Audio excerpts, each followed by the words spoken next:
Assalamualaikum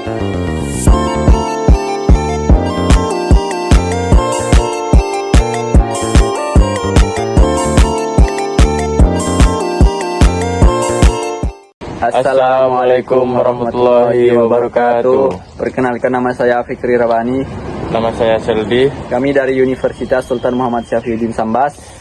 Tujuan kami membuat video ini ingin menyelesaikan tugas UTS mata kuliah Bahasa Indonesia dosen pengampu Bayu MPD.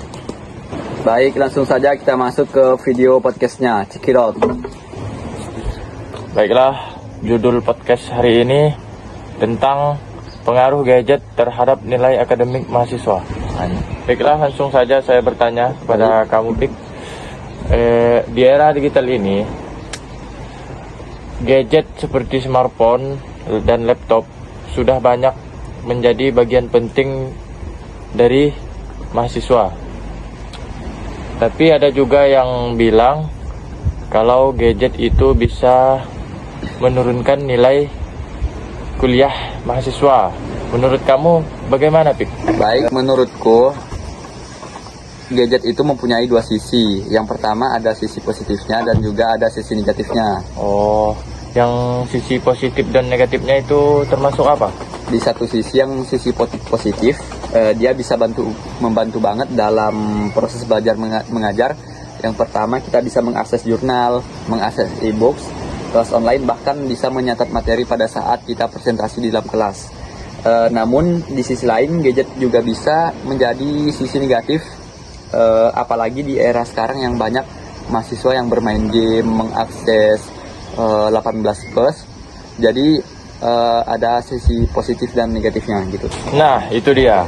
Menurut kamu pernah nggak mengalami sisi negatif terhadap gadget dengan nilai akademik? Nah, itu dia pertanyaan menarik. Saya dulu pernah banget mengalami sisi buruk dari gadget. Seperti yang kita tahu kan, kita tidak terlepas dari bermain game ya, remaja. Apalagi remaja anak muda kan? Iya. Saya dulu pernah bermain game dari habis isya sampai menjelang waktu subuh. Itu dampak nilai terhadap nilai akademik saya tuh anjlok. Nilai saya tuh anjlok.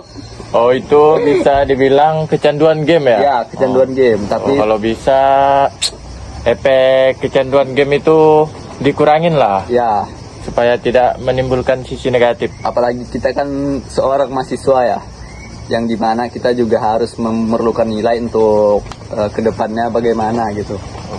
Jadi gadget itu bisa membantu nilai akademik yang luar biasa gitu? Ya, tentu bisa. Karena aku sekarang lebih sering pakai aplikasi Google Scholar untuk mencari materi untuk membuat makalah gitu. Kalau ada yang terbaru ini kan semacam ChatGPT. Ya, ChatGPT juga membantu. Itu sangat membantu itu. Ya, itu AI yang sangat membantu mahasiswa untuk mencari referensi materi yang akan kita pelajari.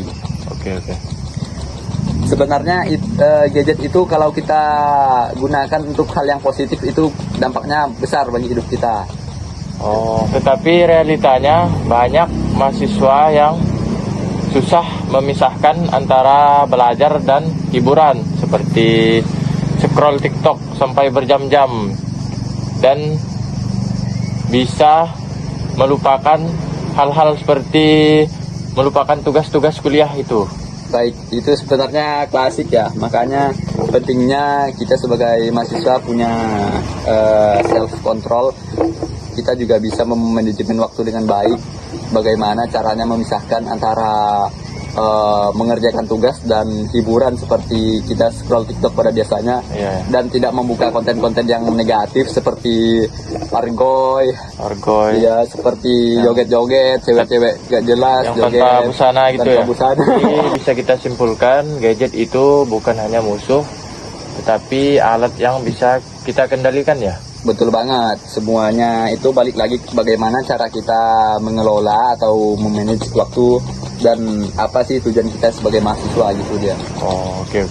Oke Fikri, terima kasih atas waktunya dan sharingnya. Sama. Apa kesan dan pesan buat Anda bagi mahasiswa di luar sana? Baik, pesan saya bagi mahasiswa-mahasiswa di luar sana yang tentunya salah menggunakan gadget. Tentunya kita sebagai mahasiswa harus tahu menggunakan gadget sebagaimana keperluan kita sehari-hari. Janganlah kita menggunakan gadget sebagai hal-hal yang negatif seperti tadi menonton TikTok, cewek pargoy gitu ya. tanpa busana gitu. Ya. Oke. Itu janganlah sampai kita terjerumus ke dalam hal-hal yang negatif gitu teman-teman. Oke. Kalau menurut saya sih mahasiswa sudah bisa berpikir yang sangat matang gitu, Ya. agar bisa mengapresiasikan hal-hal yang seperti itu. Ya, mahasiswa seharusnya bisalah gitu membedakan mana hal yang baik dan mana yang buruk, ya kan? Oke. Ya. Oke. Baik, mungkin teman-teman cukup segitu saja podcast kami hari ini. Ambil baiknya dan buang jahatnya. Ya, mohon maaf apabila ada salah kata. Baik, kami akhiri. Wabillahi taufiq wal hidayah. Assalamualaikum warahmatullahi wabarakatuh.